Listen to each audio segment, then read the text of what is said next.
Başdan çox da şaxtalı qış axşamında, yorğun arzuların soyuq camında, dünyanın yükü ilə bu gənc yaşımda keçmişimə qayıdıb, kaş ki uşaq olardım.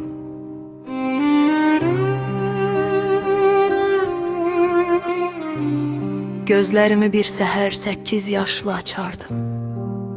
Anam, atam çağırar, səsinə oyanardım. Yeməyimi yeyərdim, evcik-evcik oynardım. Bir anlığa yenidən, kaş ki uşaq olardım. İtirməkdən qorxuram, qorxularım dəyişib, oyunlarım dəyişib, doğrularım dəyişib. Arzularla canlanan duyğularım dəyişib. O günlərə qayıdıb, kaş ki uşaq olardım.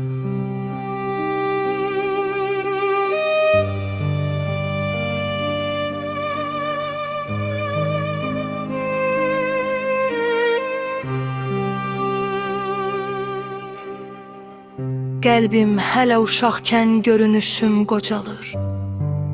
Tanışların çoxalır, etibarımsa azalır.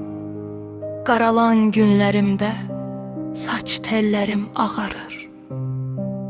Nə olardı bir anlıq, kaş ki uşaq olardım.